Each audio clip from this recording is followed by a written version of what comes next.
লোকসভা নির্বাচন আসছে আর তার আগে সমস্ত পক্ষ তারা নিজের মতো করে ইস্যু সাজিয়ে তারা একে অন্যের বিরুদ্ধে রাজনৈতিক প্রচার সারছে। আর তার মধ্যেই বঙ্গে নরেন্দ্র মোদী দুদিনের রাজ্য সফরে প্রধানমন্ত্রী আজ আরামবাগে প্রধানমন্ত্রীর সভা, একাধিক সরকারি প্রকল্পের উদ্বোধন করবেন তিনি। যেমন একটি সরকারি সভা থেকে ঠিক তার পাশেই দলীয় রাজনৈতিক সভা করবেন নরেন্দ্র মোদী। সেখানেও রাজ্যের সরকারের বিরুদ্ধে তার যে বক্তব্য সেখান থেকে তিনি দেবেন সেই আশাই করা হচ্ছে, এবং যারা বিজেপির যারা কর্মী সমর্থকরা রয়েছেন তারাও সেই বক্তব্য শোনার জন্য অধীর আগ্রহে অপেক্ষা করছেন।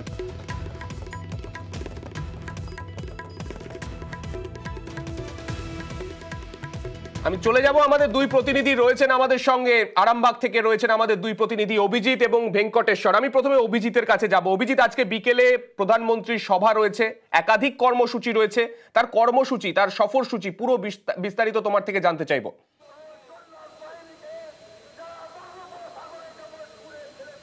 সান্নিক, আর কিছুক্ষণের মধ্যেই প্রধানমন্ত্রী নরেন্দ্র মোদী ঠিক 2:55 আমার বাঁদিকে এই যে আরামবাগ কালীপুর মাঠের যে হেলিপ্যাড গ্রাউন্ড করা হয়েছে সেই হেলিপ্যাড গ্রাউন্ডে ঠিক 2:55 তার হেলিকপ্টার নামবে এবং তারপর তিনি সড়ক পথে ঠিক পাশেই যে মঞ্চ করা হয়েছে, সাদা মঞ্চ করা হয়েছে, সেখানে সরকারি অনুষ্ঠানের যে মঞ্চ, সেই সরকারি অনুষ্ঠানের মঞ্চ যেখানে প্রধানমন্ত্রী নরেন্দ্র মোদী তিনি একাধিক প্রকল্পের উদ্বোধন এবং ভিত্তিপ্রস্তর স্থাপন করবে।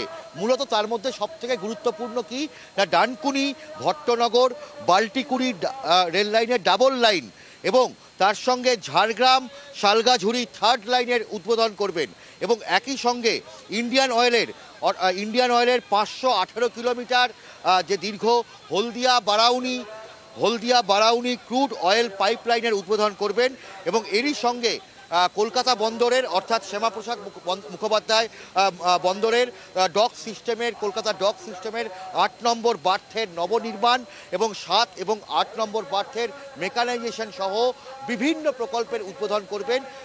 অর্থাৎ আজকে এবং আগামীকাল কৃষ্ণনগরে যে প্রশাসনিক সভা, সেখান থেকে মোট 22,000 কোটি টাকার বেশি প্রকল্পের উদ্বোধন এবং ভিত্তিপ্রস্তর স্থাপন করবেন এবং এখান থেকেই বলা যেতে পারে প্রধানমন্ত্রী নরেন্দ্র মোদী তিনি যে বার্তা দিতে চাইছেন, এই হুগলির আরামবাগ থেকে তিনি বার্তা দিতে চাইছেন যে বাংলার মানুষের পাশে রয়েছে কেন্দ্র যে বিভিন্ন জনকল্যাণমুখী কাজ করতে চলেছেন, তারই সূচক হিসাবে আজকে 1 মার্চ এই পশ্চিমবঙ্গকে বেছে নেওয়া হয়েছে, যার মধ্যে এই হুগলি জেলার আরামবাগকে বেছে নেওয়া হয়েছে কারণ তার রাজনৈতিক তাৎপর্য রয়েছে, যে কারণে এই প্রশাসনিক সভা করার পরেই ঠিক পাশেই তিনি তার রাজনৈতিক সভা করবেন এবং সেই রাজনৈতিক সভাতে নরেন্দ্র মোদী বিজেপি নেতা হিসাবে তিনি প্রধান বক্তা এবং এর জন্য এখন থেকেই বিজেপি রাজ্য সভাপতি সুকান্ত মজুমদার সহ হুগলির সাংসদ লকেট চট্টোপাধ্যায় প্রত্যেকেই উপস্থিত হয়ে গেছেন।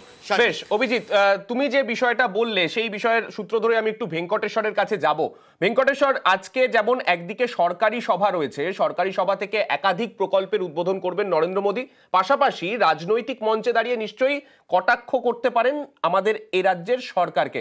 এক্ষেত্রে তোমাকে একটা বিষয় জানতে চাইবো তোমার থেকে। আমরা দেখেছি তৃণমূল কংগ্রেস তারা বারংবার শেষ কয়েক মাস ধরে আমরা দেখেছি কেন্দ্রীয় বঞ্চনাকে মুখ্য ইস্যু বানিয়ে তারা বারংবার আক্রমণ করেছে কেন্দ্রীয় সরকারকে।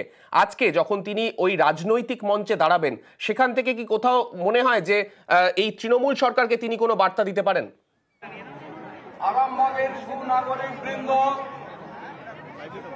একদমই তাই, রাজনৈতিক পর্যবেক্ষকদের একাংশ তেমনটাই মনে করছেন। কারণ তুমি জানো যে কেন্দ্রীয় বঞ্চনা নিয়ে বারবারই আমরা দেখেছি যে রাজ্যের শাসক দল থেকে শুরু করে মুখ্যমন্ত্রী তিনি সরব হয়েছেন, 100 দিনের বকেয়া দেওয়া হচ্ছে না, আবাসের টাকা দেওয়া হচ্ছে না, ফলে সেই জায়গায় দাঁড়িয়ে রাজ্যের প্রান্তিক জেলার মানুষজন তারা বঞ্চিত হচ্ছেন।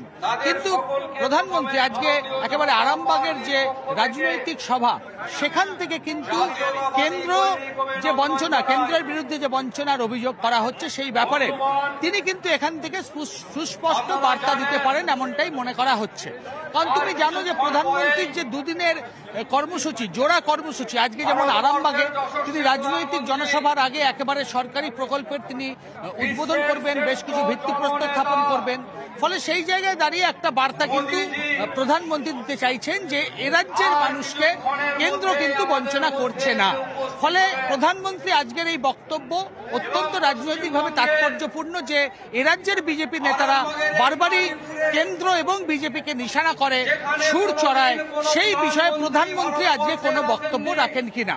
অন্যদিকে অমিত শাহ কেন্দ্রীয় স্বরাষ্ট্রমন্ত্রী এ রাজ্যে এসে বারবারই লোকসভা যে আসন 42টি আসন রয়েছে এ রাজ্যে, সেখানে 35টি আসনের লক্ষ্যমাত্রা বেড়ে দিয়ে গেছেন এবং রাজ্য বিজেপি ইতিমধ্যেই 35টি আসনের তালিকাও তৈরি করেছে এবং সেই তালিকার মধ্যেই আরামবাগ লোকসভা কেন্দ্র সেটাও রয়েছে। তুমি জানো যে গত লোকসভা নির্বাচনে 1142 ভোটে বিজেপি প্রার্থী লোকসভা যে আরামবাগের লোকসভা কেন্দ্র সেখান থেকে পরাজিত হয়েছিলেন।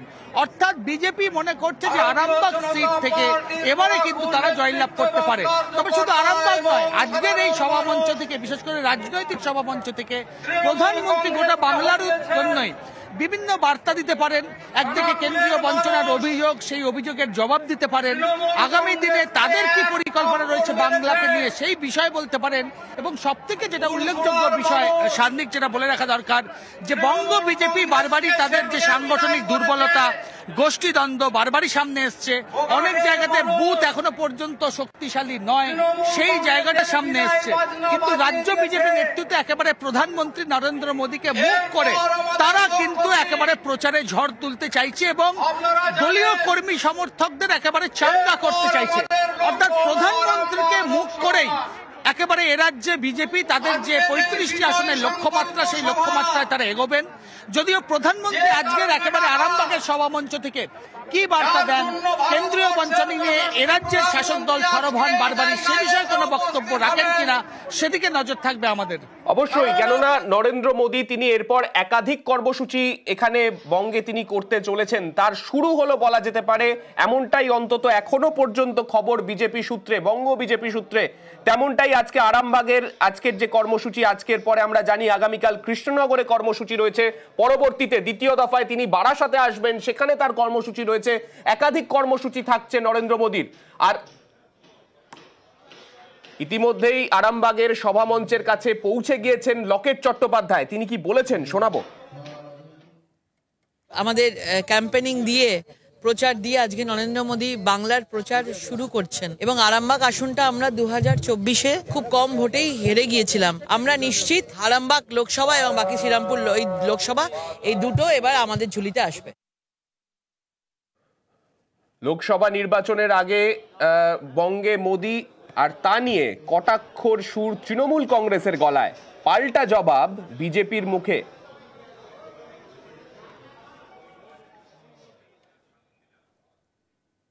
2021 সালের বিধানসভা নির্বাচনের মতো সম্ভবত আবার 2024-এর লোকসভা নির্বাচনকে কেন্দ্র করে তিনি ডেলি প্যাসেঞ্জারি শুরু করবেন। বাংলার মানুষ প্রধানমন্ত্রীর কাছে জানতে চায় যে প্রায় 70 লক্ষ মানুষ যারা 100 দিনের কাজ করে 2 বছর ধরে টাকা পায়নি, তাদের কেন টাকা দিচ্ছেন না?